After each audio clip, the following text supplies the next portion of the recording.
क्षेत्र में जगह जगह पर जो जो प्लॉट खाली थे उन पर कब्जे करने का काम एक गैंग के रूप में किया जा रहा था।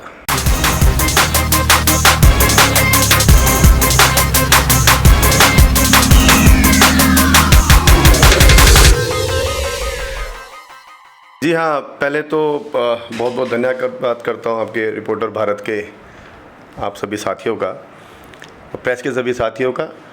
पिछले कई दिनों से रनौला थाने की गतिविधियां बहुत बेकार चल रही थी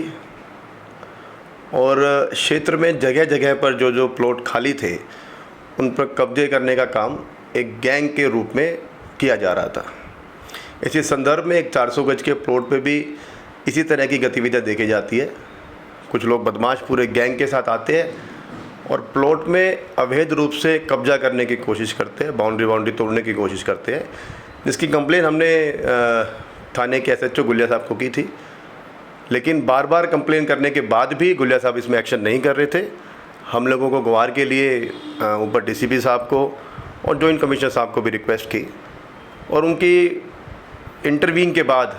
ही थाने से कुछ एक्शन करने की हमें संभावना लगी। लेकिन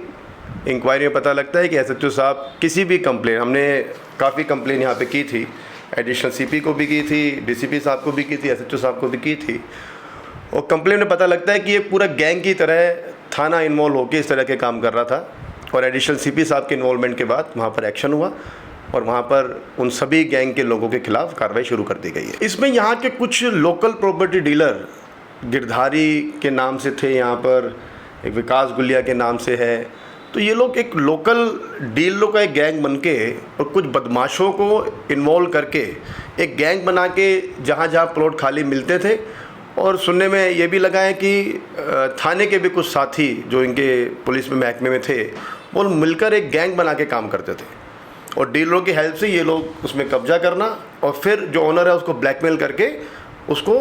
कमज़ोर करके उस प्लॉट को सस्ते भाव में ख़रीद लेना, इस तरह के लोग काम करते थे। सुनने में तो ये भी आया है कि ज़्यादातर कॉलोनियाँ जो काटी जा रही है वो यहाँ के विधायकों के साथ मिलके कॉलोनियाँ यहाँ पे काटी जा रही है,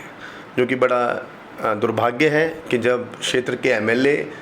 और जनता के द्वारा चुने गए जो प्रतिनिधि है, अगर उनकी इन्वॉल्वमेंट से इस तरह के काम किए जा रहे हैं तो ये बहुत ही गलत है और इसमें तुरंत सरकार को भी और पुलिस को भी इसमें इंटरवीन करके कार्रवाई तुरंत करनी चाहिए। भूमाफियों द्वारा सार्वजनिक व निजी संपत्तियों पर अवैध कब्जा करने की शिकायत शासन व प्रशासन स्तर पर प्राप्त होती रही है। ऐसा ही एक मामला विकासपुरी विधानसभा क्षेत्र के त्यागी इनक्लेव विकासनगर में प्रकाश में आया है, जहां भूमाफिया अमृत कौर, गिरधारी लाल, कन्वर सिंह बिस्ट, विक्की, नरेंद्र, बाला देवी, विकास गुलिया व प्रशासन द्वारा मीना कुमारी पाल के 400 गज की जमीन पर कब्जा करने की कोशिश की गई। भूमाफियाओं और पुलिस प्रशासन से परेशान होकर मीना कुमारी ने अपनी जमीन करण यादव को बेच दी। इससे पहले शासन और प्रशासन को लेकर जनमानस में सुरक्षा की भावना उत्पन्न हो, ऐसे अतिक्रमणकर्ताओं व भूमाफियों को चिन्हित कर उनके विरुद्ध प्रभावी कार्यवाही की जानी चाहिए। इस मामले पर आप अपनी राय कमेंट में जरूर बताएं। सार्वजनिक व निजी भूमाफियों द्वारा अवैध कब्जा के प्रकरणों में जन समस्याओं को अपनी शिकायत सुगमता पूर्वक दर्ज कराने व शिकायत करने पर सख्त से सख्त कार्रवाई की जानी चाहिए।